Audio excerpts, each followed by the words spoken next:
RRC नेटवर्कच्या latest बातमीपत्रात आपले स्वागत आहे। अशा आहेत आजच्या हेडलाईन्स। हेडलाइन्स प्रस्तुत करता the smart electronics mall, MV sales, Kholeshwar road, Akola. अच्छा प्रोडक्ट, अच्छी क्वालिटी। काँग्रेसच्या डॉक्टरांमध्ये कुणाची ठरणार सरशी? भाजपाकडून विजय अग्रवाल की अर्चना शर्मा?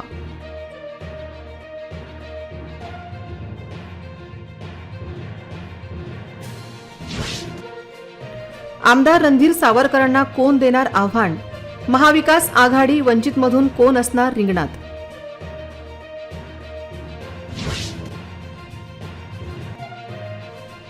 भुलजाभुलाई सर्वात मोठा लोकोत्सव, राज्यातील भुलाबाईचे एकमेव मंदिर अकोटात।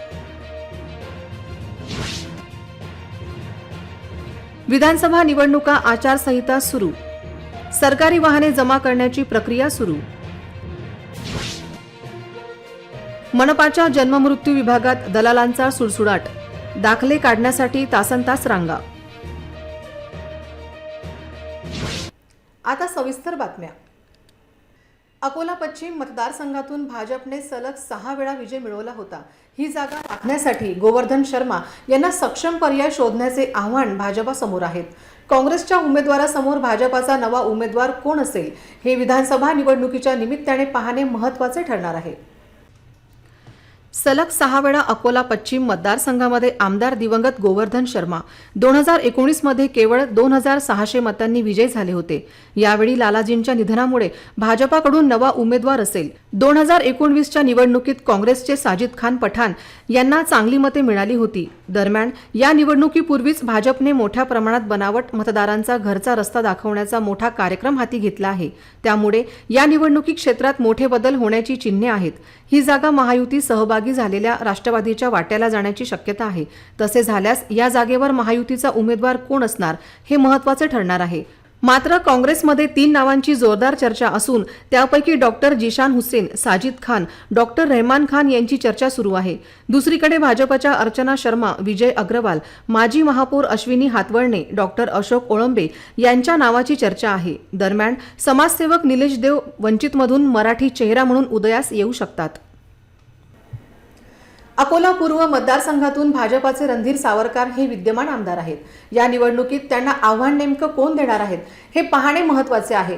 कधीकाळी भारिपचा बालेकिल्ला असणारा अकोला पूर्व मतदारसंघ मागील 10 वर्षांपासून भाजपच्या ताब्यात आहे। त्यामुळे विरोधकांना सावरकरांच्या तुलनेचा उमेदवार द्यावा लागणार आहे।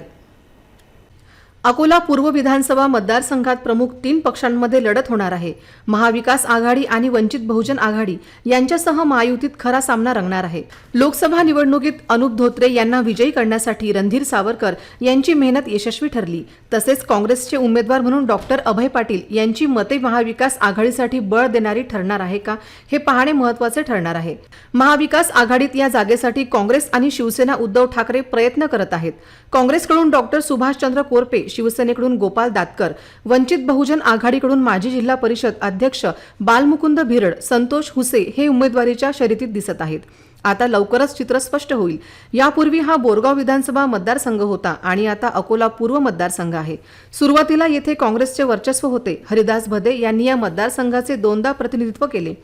त्यानंतर भाजपाचे रणधीर सावरकर यांनी जिंकली। ती टिकवण्यासाठी या निवडणुकीत हॅट्रिक करण्यासाठी भाजपाचा मोठा कस लागणार आहे। विदर्भ, मराठवाडा आणि खानदेशमध्ये साजरा होणारा कुमारिकांचा सर्वात मोठा लोकोत्सव म्हणजे भुलजाभुलाई उत्सव।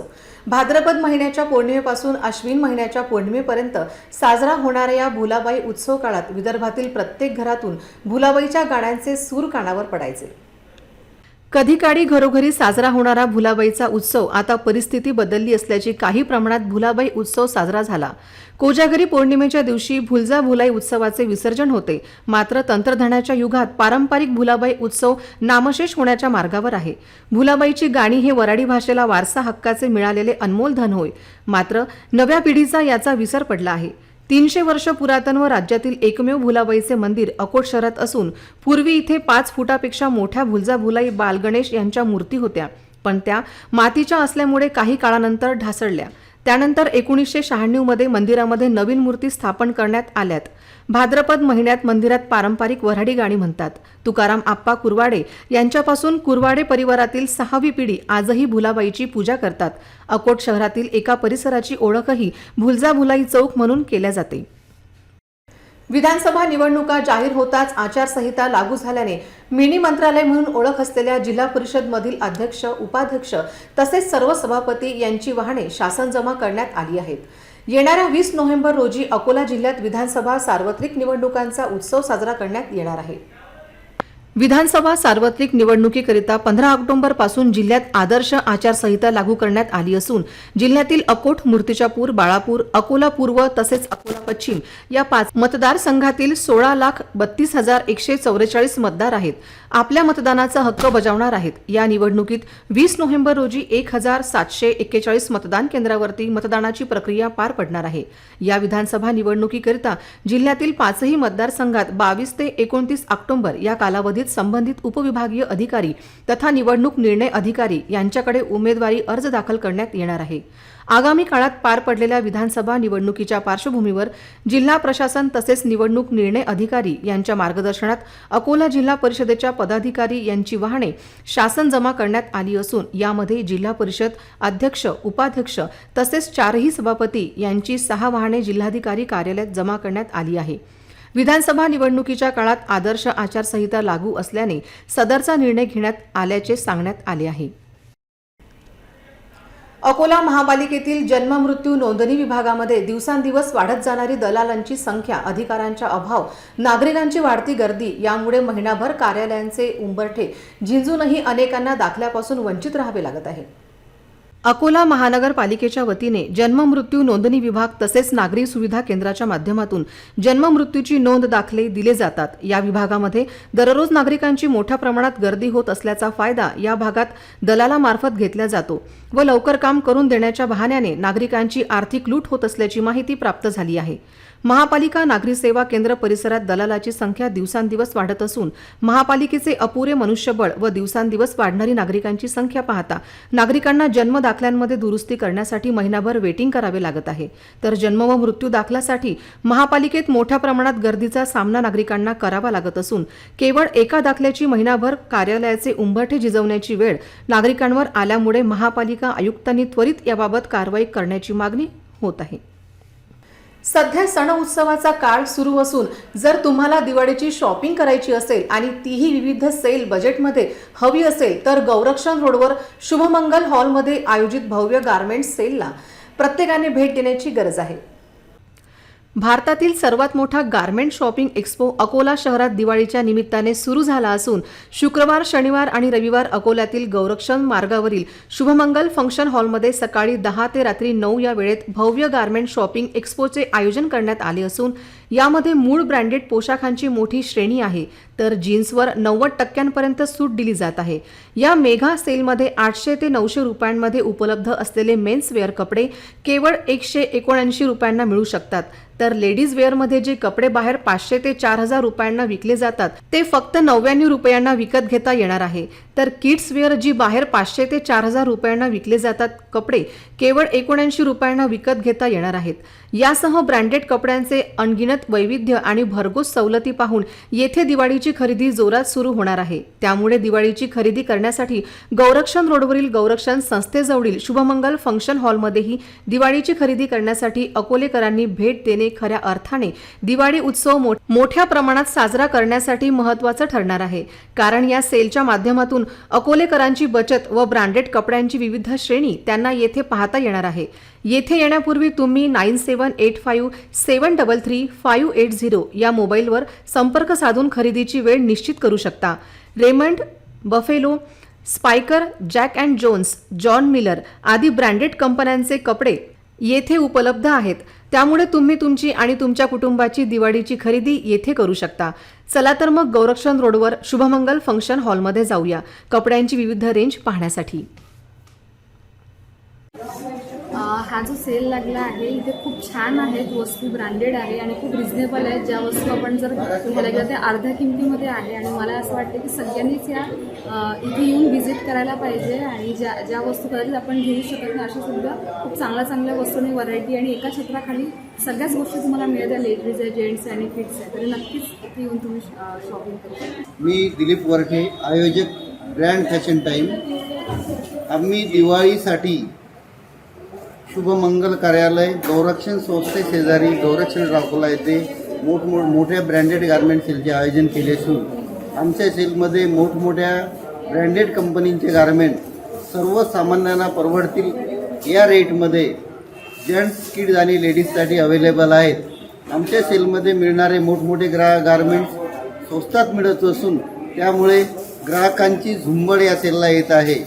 तरी माझ्या अकोलेकरांना नम्र निवेदन आहे की त्यांनी आमच्या सेलला व्हिजिट देऊन दिवाळीसाठी अत्यंत स्वस्तात खरेदी करावी. सेलसाठी फक्त शेवटचे 3च दिवस बाकी आहेत, शुक्रवार, शनिवार आणि रविवार. त्यामुळे माझ्या अकोलेकरांना नम्र निवेदन आहे की त्यांनी आमच्या सेलचा व्हिजिट देऊन आणि कमीत कमी अत्यंत रास्त दरात खरेदी करून खरेदीचा लाभ घ्यावा. पोलिसांच्या आशीर्वादाने अवैध धंदे मोठ्या संख्येने सुरू असल्याचे बोलल्या जात असून नवीन तारफैल भागात अवैधरित्या दारूचा व्यवसाय सुरू आहे. हा प्रकार तात्काळ बंद करावा मागणीसाठी महिलांनी जिल्हाधिकारी कार्यालयात राज्य उत्पादक शुल्क विभागावर धडक मोर्चा काढत कारवाई करण्याची मागणी केली आहे. अकोला शहरातील रामदासपेठ पोलीस स्टेशन हद्दीतील नवीन तारफैल भागात अनेक दिवसापासून अवैध दारू विक्री असून यामुळे या भागातील नागरिकांना नाहक त्रास सहन करावा लागत आहे. याबाबत स्थानिक रहिवासी नागरिकांनी अनेकदा रामदासपेठ पोलीस स्टेशन, जिल्हा पोलीस अधीक्षक तसेच राज्य उत्पादक शुल्क विभाग यांच्याकडे तक्रार केल्या, परंतु यावर अद्यापही कोणताही ठोस निर्णय अथवा कारवाई न झाल्याने अखेर तारफैल भागातील नागरिकांनी राज्य उत्पादक शुल्क विभाग कार्यालयावर धडक मोर्चा काढीत निषेध नोंदविला. दारू विक्री करणाऱ्या व्यवसायाकडून नागरिकांना त्रास सहन करावा लागत आहे. तसेच या भागातील शाळकरी मुले व्यसनाधीन झाले, मद्यधुंद युवक महिलांची छेडछाड करीत असल्याचा आरोप यावेळी उपस्थित महिलांनी केला आहे. सदर प्रकाराला गांभीर्याने घेत जिल्हाधिकारी, जिल्हा पोलीस अधीक्षक तसेच राज्य उत्पादक शुल्क विभाग यांनी कठोर पाऊल उचलतील सदरचा अवैध दारूचा धंदा बंद करावा अशी मागणी स्थानिक नागरिकांकडून करण्यात येत आहे. आम्ही सर्व प्रभाग क्रमांक 7 तारफीमधले रहिवासी आहोत. मागील 2 वर्षापासून आमच्या प्रभागामध्ये सूरज, संजय गणवीर, वैशाली, शैली सुके यांचा अवैध दारूचा धंदा आहे. हे दोघे जण दादागिरी करून परिसरातील नागरिकांना भीती दाखवून अवैध दारू विक्री करतात. या दारू विक्रीची माहिती संपूर्णतः रामदासपेठ पोलीस स्टेशनला आहे. आपल्या राज्य उत्पादन शुल्क विभागाला सुद्धा याची माहिती आहे. या दोन्ही डिपार्टमेंटने याच्यावरती खूपदा पोलीस केस केले आणि त्यांना फक्त समज देऊन सोडून दिले. मागील धम्मचक्र परिवर्तन दिनाच्या दिवशी बौद्ध विहाराजवळ इतर जातीचे लोक येऊन दारू पिऊन धिंगाणा घालण्याचा प्रयत्न करत होते. मागणी अशी आहे की दारूचे धंदे परिसरातील सर्व अवैध दारू धंदे बंद झाले पाहिजे. सगळं झालं ना, ते लोक रिपोर्ट द्यायला गेले होते, त्यांच्यासोबत हे मुलं रिपोर्ट द्यायला गेले. हे रिपोर्ट द्यायला का गेले म्हणून माझ्या घरावर आले आणि माझ्या घरावर काळ्या आणि यानं पाईपानं तोडफोड केली. सगळी घरातली सामान फेकफाक केलं आणि माझ्या घरात 47,000 रुपये होते आणि एक मंगळसूत्र होतं. ते मंगळसूत्र त्यांनी नेलं. माझ्या घरात तसंच केलं. माझा घर मला तोडला, असं नोटला माझा ठेवून दिलं. दरवाजा तोडला, सरा डब्बा फेकला. सरा तसाच आहे. अजून कोणतरी पोलीस पण आली नाही अजून माझ्या घरी. त्याच्याने आपल्या मोहल्ला पूर्ण खराब होत आहे. त्यामुळे आम्हाला खूप तकलीफ आहे. आम्ही आणि तिथे राहतो, गाड्या विकत लाईने अजून बाया आहात, पोरी आहेत, साडी आणि गाडी वगैरे ते शिवा गाडी करतात. अजून येता जाता मला फक्त खालच्या वर पर्यंत बघतात. मी ना चप्पलनी पण मारलं होतं मागं त्यांना. कोजागिरी पौर्णिमेच्या मुहूर्तावर काल अनेक ठिकाणी गौराईची स्थापना करण्यात आली, तर आज महाप्रसादाचे आयोजन, उद्या विसर्जन करण्यात येणार आहे. अकोला शहरातील मोठ्या प्रमाणात हा उत्सव साजरा केला जातो. अकोला जिल्ह्यात गौरी पूजनाचा सण मोठ्या हर्ष उल्हासात साजरा होत असून बाळापूर तालुक्यातील हातरुण येथील रहिवासी अशोकराव नानासाहेब देशमुख यांच्या घरी 3 पिढ्यापासून महालक्ष्मी पूजन केल्या जात आहे. यावेळी महालक्ष्मी मातेची सुंदर सजावट करून व आरती महाप्रसाद वितरित करण्यात आला.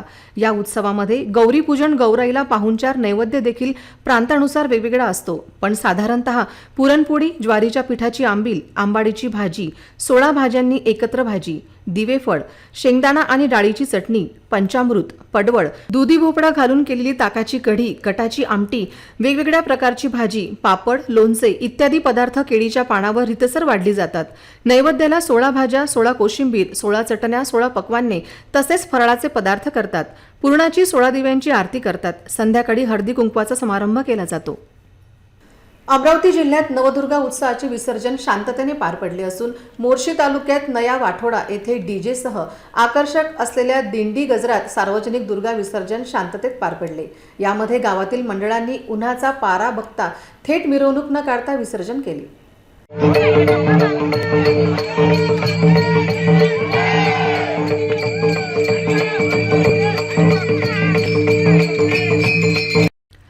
अमरावती जिल्ह्यात नवदुर्गा उत्सव मोठ्या प्रमाणात साजरा करण्यात आला असून विसर्जन विविध ठिकाणी मोठ्या प्रमाणात संपन्न झाले आहे. तर काही गावांमध्ये उन्हाचा वाढता पारा लक्षात घेता नवदुर्गा उत्सव मंडळांनी मिरवणुका न काढता थेट नवदुर्गा मातेच्या मूर्तीचे विसर्जन केले. मोर्शी तालुक्यातील नया वाठोडा येथील निर्भय दुर्गा मंडळाने डीजेमध्ये वाजत गाजत विसर्जन केले. 41 वर्षापासून सर्व धर्म समभाव जपत असलेल्या एकता दुर्गा उत्सव मंडळ यांनी दिंडी सोहळा असल्यामुळे सायंकाळी 6 वाजता मिरवणुकीला प्रारंभ केला, तर रात्री 10 वाजता गावातील चारघड नदीमध्ये देवीचे शांततेत विसर्जन केले. या मिरवणुकीमध्ये बालगोपाल, मुले मुली व वयोवृद्ध लोकांचा सहभाग दिसून आला. गावामध्ये सर्व आनंदाचा क्षण तो उत्साहात पाहून गावकऱ्यांचे डोळ्याचे पारणे फिटले. मिरवणुकीमध्ये काहीच अनुचित प्रकार घडू नये याकरिता शिरखेडचे ठाणेदार सचिन लुले यांच्या मार्गदर्शनात बंदोबस्त लावण्यात आला होता. देशाचे पहिले कृषी मंत्री भाऊसाहेब देशमुख यांच्या जयंतीनिमित्त महिलांनी कृषी क्षेत्रात दिलेले महत्त्व लक्षात घेऊन श्री शिवाजी शिक्षण संस्था अमरावतीच्या वतीने यावर्षीपासून विदर्भातील उत्कृष्ट शेतकरी महिलांसाठी शारदाबाई पवार उत्कृष्ट महिला शेतकरी पुरस्कार सुरू केला आहे. राष्ट्रवादी काँग्रेसचे अध्यक्ष खासदार शरदचंद्र पवार यांच्या प्रेरणेत दिलेल्या निधीच्या व्याजातून हा पुरस्कार दरवर्षी देण्यात येणार असून याची रोख रक्कम 1,11,111 रुपये तसेच स्मृतिचिन्ह सन्मानपत्र देण्यात. विदर्भातील महिला शेतकऱ्यांसाठीच हा पहिलाच मोठा पुरस्कार असल्याने भाऊसाहेबांच्या जयंती उत्सव मुख्य सोहळ्यात हा पुरस्कार सन्मानपूर्वक दिला जाणार असल्याची माहिती श्री शिवाजी शिक्षण संस्थेचे अध्यक्ष हर्षवर्धन देशमुख व उपाध्यक्ष तथा शारदाताई पवार उत्कृष्ट शेतकरी पुरस्कार निवड समितीचे अध्यक्ष गजाननराव पुणकर यांनी श्री शिवाजी शिक्षण संस्थेच्या विदर्भातील महिला शेतकऱ्यांसाठीच हा पहिलाच मोठा पुरस्कार असल्याने विदर्भातील शेतकरी महिलांनी मोठ्या संख्येने प्रस्ताव पाठवावे असे आवाहन समितीचे अध्यक्ष गजाननराव पुणकर यांनी केले. पत्र परिषदेला संस्थेचे कोषाध्यक्ष दिलीप भाऊ इंगोले, उपाध्यक्ष जे.व्ही. पाटील पुसदेकर, कार्यकारिणी सदस्य सुभाष बनसोड, संस्थेचे सचिव व्ही. गो. ठाकरे, प्राचार्य नंदकिशोर चिखले, प्राचार्य सी.एम. देशमुख, प्राचार्य अभय ढवळे, प्राचार्य राजेश खाडे, डॉक्टर समीर लांडे, डॉक्टर कुमार बोबडे यांच्यासह संस्थेचे पदाधिकारी उपस्थित होते. पुन्हा एक नजर टाकूया आजच्या प्रमुख घडामोडींवर. हेडलाइन्स प्रस्तुत करता the smart electronics mall, MV sales, Kholeshwar road, Akola. अच्छा प्रोडक्ट, अच्छी क्वालिटी. काँग्रेसच्या डॉक्टरांमध्ये कुणाची ठरणार सरशी? भाजपाकडून विजय अग्रवाल की अर्चना शर्मा?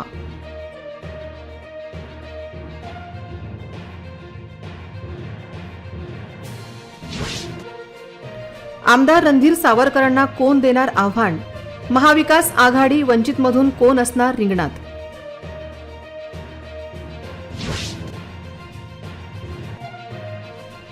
भुलजा भुलाई सर्वात मोठा लोकोत्सव, राज्यातील भुलाबाईचे एकमेव मंदिर अकोटात. विधानसभा निवडणुका आचारसंहिता सुरू, सरकारी वाहने जमा करण्याची प्रक्रिया सुरू. मनपाच्या जन्ममृत्यू विभागात दलालांचा सुळसुळाट, दाखले काढण्यासाठी तासनतास रांगा. बातम्यांसाठी तुम्ही पाहत रहा RRC न्यूज. 2 लाखांपेक्षा अधिक दर्शकांनी RRC डिजिटल अकोला हे यूट्यूब चॅनल सबस्क्राईब केले आहे. तेव्हा तुम्ही कसली वाट पाहत आहात? तुम्ही पण सबस्क्राईब करा आणि बेल आयकॉन क्लिक करत RRCच्या बातम्या निरंतर पहा. पुन्हा भेटूया लेटेस्ट बातम्यांसह बातमीपत्रात. तोवर नमस्कार.